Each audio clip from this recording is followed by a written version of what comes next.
Жаратылышты жоготуу менен биз өзүбүздү жоготобуз. Бул учкул сөз ачуу чындыктан улам айтылып отурат. Ооба, биз бул берүүдө адамзаттын табиятка таш боор мамиле кылганын, жан-жаныбарларды аябасыз кырып, негизги жашообуздун өзөгүн түзгөн Жер планетасын талкалап жаткандыгын кеп кылабыз. Жаратылыш ааламдын материалдык дүйнөсү. Алгач биз Жердин түзүмү, аба ырайы, табияты жана андагы жандыктардын татаал системине токтолуп, анан адамзаттын ишмердүүлүгүнө токтолсок туура болчудай.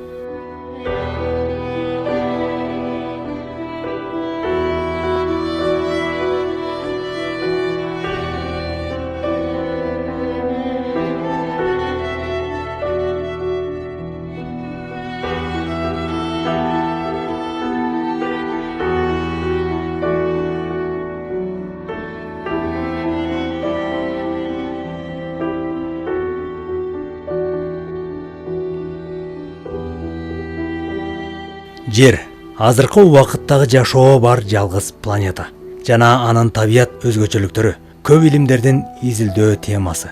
Күндөн тартып эсептегенде, күн системасындагы 3-чү планета жана Жер группасындагы планеталардын арасынан диаметри, тыгыздыгы жана массасы боюнча эң чоң планета. Жердин негизги климаттык өзгөчөлүктөрүнөн анын 2 чоң уюлдук аймагы, 2 салыштырмалуу мээлүүн жана бири кең экватропикалык аймактарынын бардыгы менен шартталган. Жердин эволюциясы геологиялык жана биологиялык процесстердин өнүгүүсү менен шартталат. Планетанын үстү бир нече тынымсыз кыймылда болуп турган литосфералык плиталар менен бөлүнгөн. Алар өз учурунда периодикалык мезгилдерде континенттерди ажыратып жана бириктирип турат. Жердин ички бөлүгү мантиянын эритилген калың катмарынан жана темир өзөктөн кенендирилүүчү магниттик талаадан турат.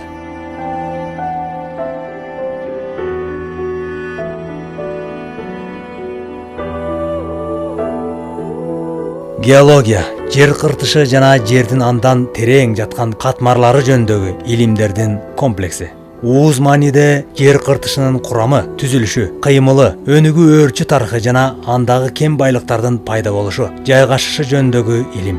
Геологиялык изилдөөлөр негизинен тоо тектерге, минералдарга, кендерге, геологиялык кубулуштарга жер бетинен түздөн түз байкоо жүргүзүү ыкмалар аркылуу ишке ашат.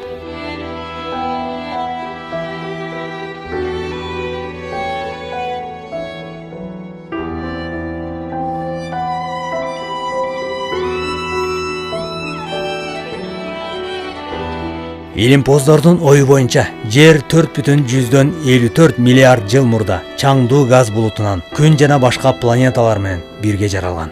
Ай болсо 20 миллион жыл кийинчерээк Жердин массалуу зат менен кагылышуусу аркылуу пайда болгон. Жердин эриген сырткы катмары убакыттын өтүшү менен муздап отуруп, катуу кабыкка айланып кыртышы түзүлгөн. Газдардын бөлүнүп чыгуусу жана жанар тоолордун күчүрмөндүгү алгачкы атмосферанын пайда болушуна өбөлгө түзүшкөн. Суу буусунун конденсациясы океан жана башка суу ресурстарынын пайда болушуна шарт түзгөн. Андан кийин эсептелгендей, жогорку энергетикалык химия аркылуу өзүн өзү жараткан молекула 4 миллиард жыл мурун пайда боло баштагандыгын илимпоздор айтып келишет.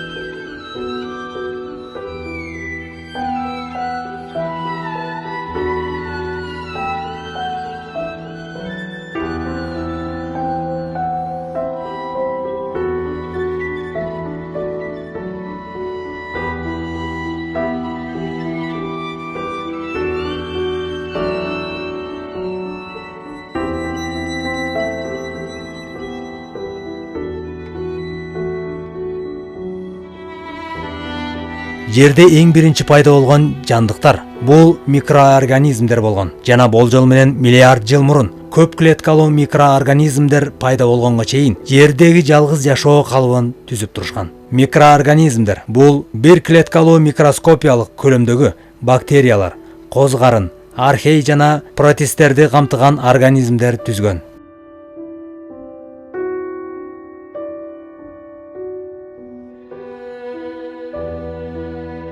Суу химиялык зат. Суутек жана кычкылтектен турат жана баардык белгилүү болгон жашоо калыптарынын жашоо тиричилигине керектүү зат.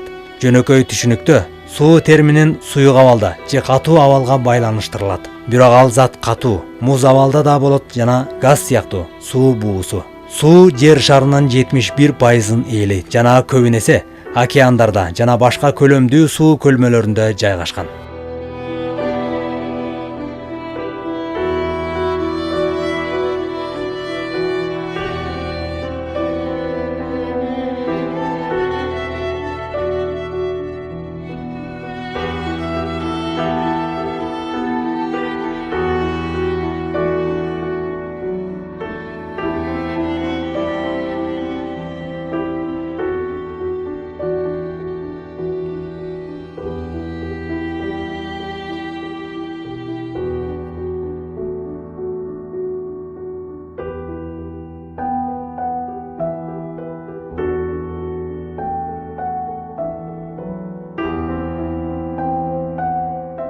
Океан өзүнө жердин туздуу суусунун массалуу көлөмүн камтыйт жана ошондой эле гидросферанын негизги түзүлүш бирдиги болуп саналат.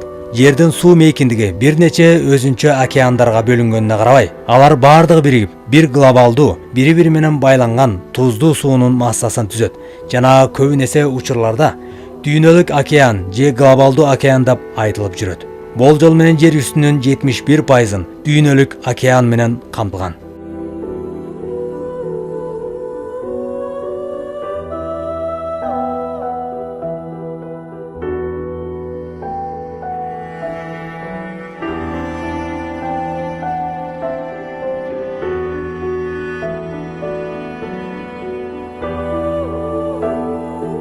Ал эми жердин жашоосун түзгөн экосистема тирүү жандыктардын биоценоз жамаатынан турган биологиялык система. Аларды жашоо шарты, биотоп жана ошондой эле байланыш системалары жана заттарды жана бири-бири менен кубат алмашуусу түзөт. Экосистема ар кандай абиотопикалык жана биотопикалык бири-бири менен байланышылган түзүлүш бирдиктерден турган. Экосистеманын түзүлүшү жана курамы курчап турган айлана чөйрөнүн бири-бири менен байланышылган системасы аркылуу ар кандай факторлор менен чечилет. Жана ал факторлордун өзгөрүүсү менен экосистемада динамикалык өзгөрүүлөргө дуушар болот. Топурак, атмосфера, күн нуру, суу жана тирүү организмдер экосистеманын эң маанилүү бирдиктери болуп саналат.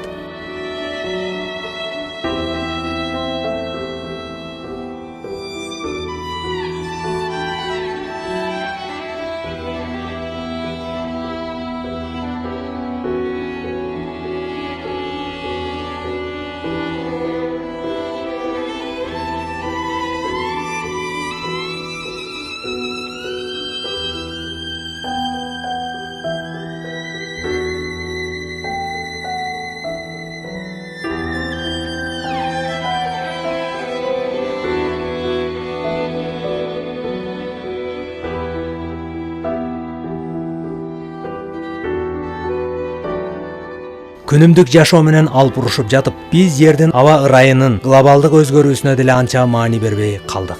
Ал эми биз байкабаган дүйнөлүк өзгөрүүлөр алдыда боло турган чоң кыйроолорго алып келиши толук ыктымал. Адамзат болсо барган сайын өз керектөөлөрүн алуу, дагы да жакшы жашоого жетүү үчүн илимдин жетишкен жаңы технологияларын өндүрүп келүүдө. Бирок ал заманбап технологиялардын кай бири жердин тагдырына балта чаап жаткандыгына анча маани бербей калдык.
тарыхка карай турган болсок, жерде адамзаттын жашоо кечирүүсү үчүн жүздөгөн өсүмдүктөр жоголуп, жүздөгөн жаныбарлар кырылып өлтүрүлгөн. Бул кырдаал азыр да токтоп калган жок. Изилдөөчүлөрдүн эсептөөлөрү боюнча, жыл сайын 15 000 түрлүү организм жандыктары жок болуп келе жатат. Бак дарактарды кыюу менен жыл сайын жер жүзү 13 миллион гектар жашыл токой аймактары кыйылып талкаланууда. Башкача айтсак, ар бир секунд сайын жер жүзүндөгү бак дарактардын кыйылган аймагы бир футбол аянтчасындай аймакка жетип отурат. Эгер адамзат токойлорду кыюуну токтотпосо, 2030 жылы Амазонка токоюнун дээрлик жартысынан кол жуйбуз.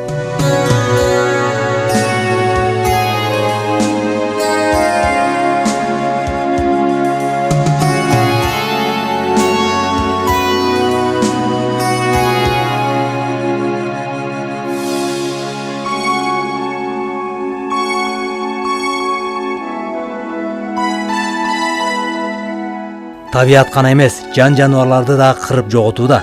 Адамзат жыл сайын 60 миллиард ар кандай жандыктарды өлтүрүүдө.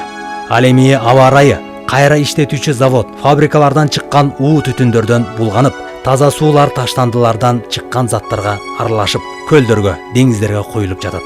Акыркы 40 жыл ичинде таза суунун запасы 60%га түшүп кеткен. Жыл сайын Тынч океанына 9 миллион, ал эми Атлантика океанына 30 миллион тонна таштанды ташталат. Таштандынын көбү деңиз астынан чыккан мунай заты түзөт. Кырсык коштолбогон күндө да мунай ташкан танкерлерди жууп тазалоо жана мунай жеткизүү учурунда 5 тоннадан 10 тоннага чейинки чийки мунай заты деңизге төгүлөт. Бул калпыстыктардын айынан акыркы 20 жыл ичинде деңиз астындагы коралл аскаларынын 20% жоголгон. Жыл сайын 50 миллиард тонна дүйнө жүзүндөгү өндүрүш заводдорунан, кайра иштетүүчү фабрикалардан таштандылар талааларга, көл, суу, деңиздерге жана аба аркылуу төгүлүүдө. Бул гана эмес, адамзат жер алдынан кенди алуу менен жердин кылымдап жаткан тең салмактуулугун бузуп, жер кыртышын бүлүүнгө учуратууда. Ал эми айыл чарба өсүмдүктөрүн өстүрүүдө адамзат жер кыртышынын өзөгүнө катуу сокку урууда. Түшүмдүүлүктү арттыруу үчүн ар кандай химиялык жер семирткичтер себилип, жыйынтыгында жерлер уулуу топурак айланып, такыр басып, эрозияга кабылууда. Эрозиянын айынан 6 миллион гектар жер жараксыз абалга келүүдө. Уулуу химиялык жер семирткичтердин айынан анда өскөн өсүмдүктөр дээрлик адамзатка пайда алып келбей, анын ордуна өлүм алып келүүчү азыкка айланууда. Мисалы, жемиш жана жер жемиштердин витаминдүүлүгү 70%га түшүп кеткен. Ал эми уулуу азыкты өстүрүү үчүн таза суунун запасы колдонулуп, 1 килограмм эгинди алуу үчүн 1000 литр таза суу керектелүүдө.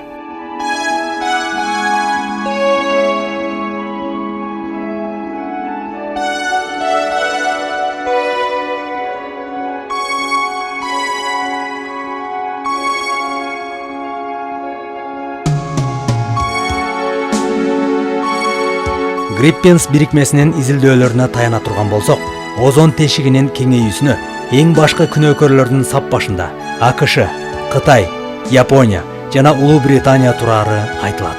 Жерге ташталган химиялык заттардан тышкары күнүмдүк колдонуудан чыккан таштандылар да адамзатка, жан жаныбарларга жана табиятка зыянды болуп көрбөгөндөй алып келет. Мисалы, кагаз 10 жылда чирийт, консерва банкасы жана калай идиштер 90 жылда, полиэтилен баштыктары 200 жыл, пластмасса желимдери 500 жыл, айнек таштандылар 1000 жылда чирип жоголот.